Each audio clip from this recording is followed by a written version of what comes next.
Good evening, everyone, and welcome back to another episode of the Shenanigans Chef, unless this is your first one. We are recorded right in front of a live studio audience that is constantly watching me. Yeah, look at that. Good stuff right there. That's how you know it's a good video.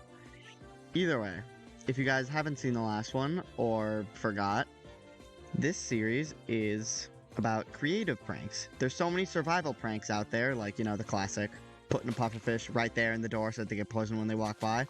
But that's nerd stuff. Out here, we're in creative mode. There's so much more you can do with command blocks. There's so much more annoying stuff you can do. Alright. And let's not beat around the bush any further. Let's get straight into it. So the first one on our docket for this episode is... Sorry, Fredrickson, but we will be borrowing your house. What a lovely house. Also, if you guys, I don't know if I showed you, but we do have a button to automatically fix this house in case of whenever we blow it up. Or do this. So what we are going to do is we are going to make a repeating, always active. Actually, let's do a needs redstone just to be safe. And then we are going to use the clone tool. Okay. Well, first you're going to have to do execute at and whatever your name is, which means whatever this command is, it is executing at your coordinates, where you are. And you're going to do run, clone, bam, bam, bam, bam, bam, bam.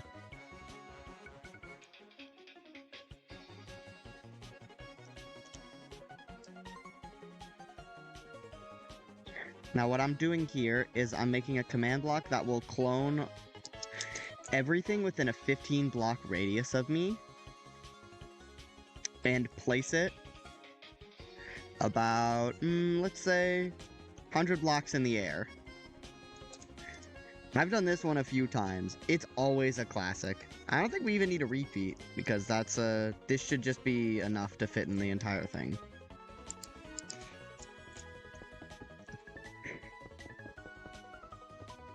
Alright, and we're just gonna make a little train of redstone going all the way over here.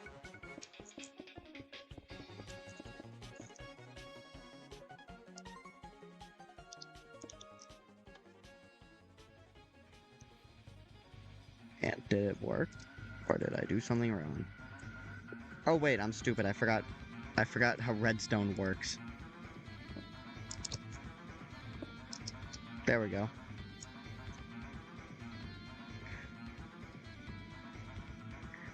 It's not perfectly in line. Actually, wait, no, I think it is. Oh yeah, we got a bit of the audience in there.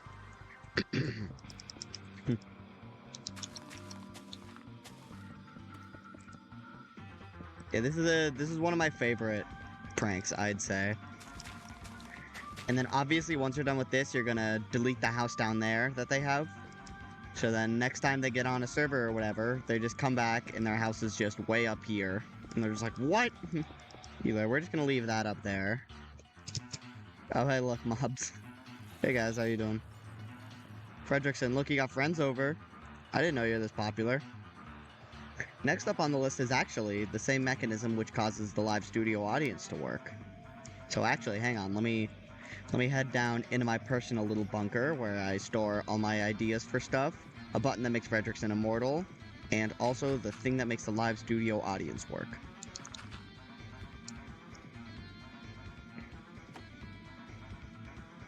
And this is also a good time to talk about how tags work real quick. It's such a simple thing, but it can be so useful for doing stuff like this. Effectively, what a tag is you can go up to any entity, like let's say this horse, and you can do /tag. Whenever it says that means it's whatever you're looking at. Add fart. So now this horse has a little word called fart attached to it. You can do as many of those as you want. And effectively what you can use that for is you can target that horse with that specific tag, specifically. Or anything with that tag. Which is how I got the audience thing to work. So if I just place down an armor stand, it won't follow me. However, if I gave it the audience tag, then it would start following me.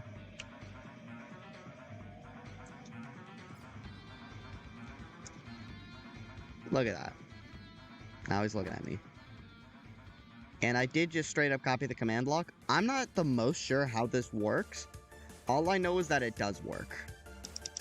So what you're going to want to do is execute as @e tag equals whatever you want your tag to be @s facing entity whoever you want it to be facing eyes run TP blah blah blah blah blah.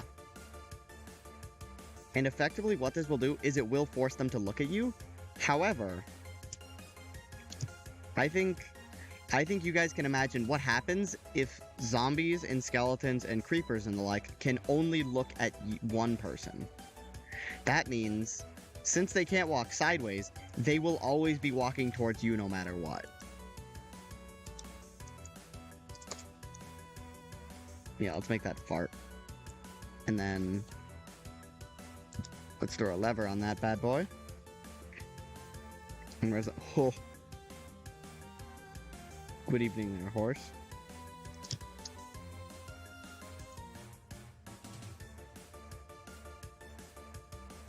Is it this one? It is. It's like a little delayed, but you can tell he is looking at me no matter what.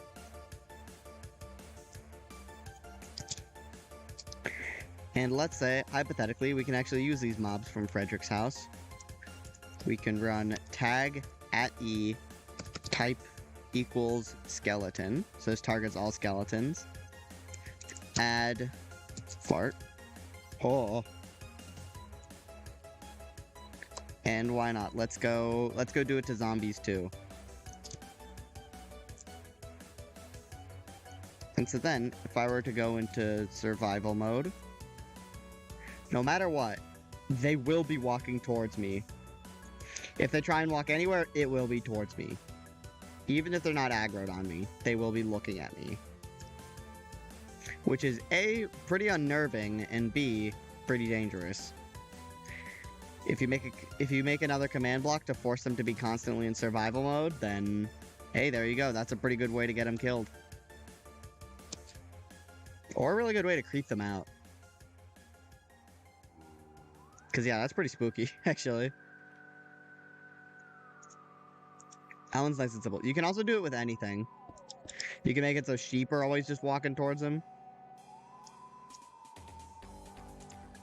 In a future video, I can cover it, but there is a way to force them to just, like, slowly slide towards you through walls and stuff, which is horrifying. You can make, like, the snail. You know that meme? The immortal snail thing. Speaking of survival mode, we can actually make a command block that makes it so whenever you or probably someone else, I don't know why you'd want to do this to yourself, immediately get forced into survival mode whenever they're around something that they don't really want to be around. So you can do execute at a name equals, or just your friend's name. Let's just say me for now, because, you know. If entity @e type equals skeleton. Let's just do skeletons for now. You can make as many command blocks with as many specific types of entities as you want. And you're going to want to do distance equals point, let's say 10. Run game mode survival me.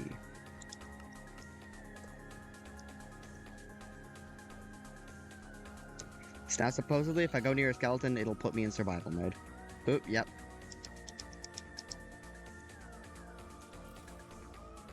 You can do this with zombies. You can do this with horses. I don't know why you would. You can do it with creepers.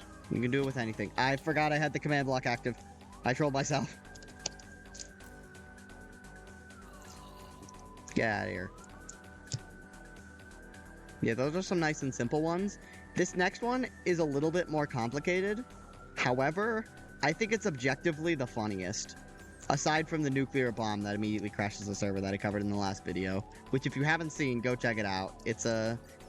you know, hey, it's just more. Alright, so this one does also involve doing something to a friend's house. Let's get this out of the way. A little bit. Alright. This one requires a bit of setup. However, yeah, no, I think it's the best one. With this, you can just simply make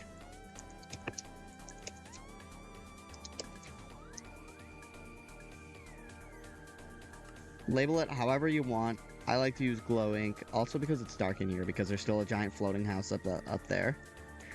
So effectively, what we're going to do is we are going to make a button that physically cannot be removed from their house, and if they push it, it will immediately explode their entire house. So what we're aiming to do here is just have this here to A, make them really nervous in their own house, and B, constantly tempt them a little bit. Because I don't know about you, but my friends, if they see a button that's a self-destruct button, they're going to be very tempted to push it, like, at all times. And how we're going to make this button wireless, aka, we're going to make it so it's not actually connected to anything. So what we're going to want to do is, we're going to want to check here so we can actually get the command. We're going to do execute if block, this block is polished blackstone button powered equals true. And we're going to copy that, and then we're going to put this into a command. So whatever we put here will happen if that button is pushed, regardless of the fact that if it's hooked up to anything. And we're going to make that always active. And we're going to want the command to be fill here to here TNT. We're going to actually go a lot higher. Replace air.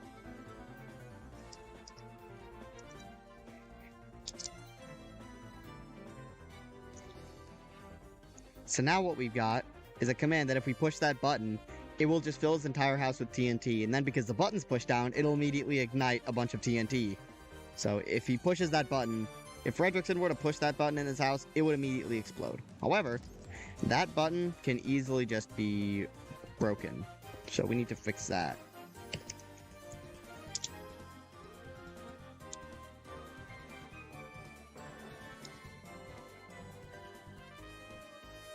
We're gonna do setblock, blah blah blah, Minecraft, whatever button you're using, facing equals, and then I don't know the specific one, so we're just test around, make sure it's on the right wall, I guess first try. Because you can make them facing whatever way you want. However, you want it to be the specific one that's on the wall. Otherwise, it looks kind of awkward. And then we're going to want to copy that.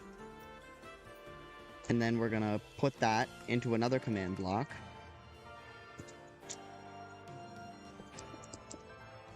And you're going to want to hide these in a force-loaded chunk somewhere so that they will never be able to find them.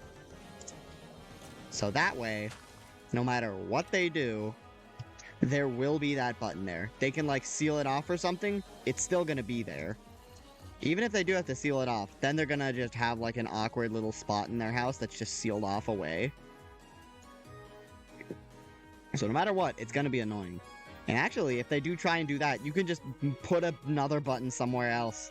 Just fill their entire house with self-destruct buttons until they eventually cave and press it and blow their own house up. You technically did nothing. That was not your fault. Either way, I know we're all waiting to see it explode. And as this is, once again, functionally an outro, I hope you guys enjoyed this one. I think this one has a little more interesting trolls in it. I've still got a lot more cooked up, so I hope you guys stay tuned, and I'll see you guys in the next one.